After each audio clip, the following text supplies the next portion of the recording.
नमस्कार मित्रांनो, आज आपण बघतोय गावरान पक्षीपालन.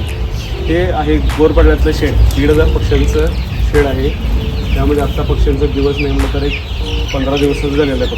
पक्षी खूप सुंदर वाढला आहे आणि आत्ताच बघायला लागलं त्यामध्ये थोडंफार शिवपुष्टाला चांगलाच फिनिशिंग येते. पक्षाला लागणारं जे साहित्य आहे ते नॉमिनल आहे. एका पक्षाबड्यामध्ये 50 पक्षाबड्यामध्ये एक खाद्याचा आणि एक बड्या तुम्ही घेऊ शकता. बाकीचे खाली कोंडा आहे, म्हणजे लाईटची व्यवस्था केलेली आहे, पडद्यांचं मॅनेजमेंट केलेलं आहे. हे एकदम साध्या पद्धतीने केलेलं आहे. त्याला असं जास्त खर्च करण्याची पण गरज नसते. तर कमी खर्चामध्ये तुम्ही योग्य पक्षीपालन करू शकता आणि चांगला मोबदला मिळू शकता. हा पक्षी नाही म्हटलं तर आत्ता आहे 20 दिवसाचा, अजून एक 50 दिवसामध्ये तो 1.5 किलोपर्यंत तयार होईलच. एका पक्षाला येणारा खर्च हा 150-160 रुपये जाईल. आणि मिळणारं उत्पन्न जर का तुम्ही किरकोळचा विचार केला आणि होलसेलचा विचार केला, यामध्ये थोडासा तफावत असते. होलसेलमध्ये तुम्ही काय केलात तर हाच पक्षी नाही म्हटलं तर एक 250 रुपये आसपास तुम्ही विकू शकता.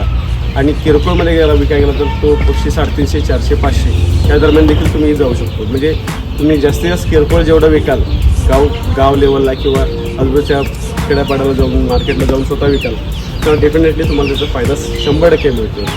तर कधीही गरज वाटली फोन करा, बिंदास फोन करा. Balaji poultry services, Kolhapur, Gangavesh. Phone number आहे 83-81-09 6999. त्याचा पक्षी एकसारख्या चिकटला गेला तर त्या खाली वाकून नाही त्याला खाल्लं पाहिजे, थोडंसं वरती पाहिजे. पक्षाने असं वर करून खाद्य खाल्लं पाहिजे. स्टँड 100% लावा. हे बघा इथं आपलं जर असं नुकसान आहे म्हणायचं, त्यातून पक्षी खाली विस्तारतो आणि हे सगळं खाद्य आहे. हे पक्षी खात नाही, त्या लॉस आहे म्हणायचं. तर त्याला स्टड आहे. मग जर का बघितलं स्लॉट आहे का नाही, हा वरती लावलाय, हा 2 नंबरला घ्यायचा आणि इथं दाबायचं. खाद्य समजलं मला. ते खालीच होतं पण ते खाली येणार म्हणून मी त्यांच्या सोयीसाठी वर केलेलं. हे तुमचं नाही चुकीचं असं म्हणत नाही. समजलं मला. जरा आपला लॉस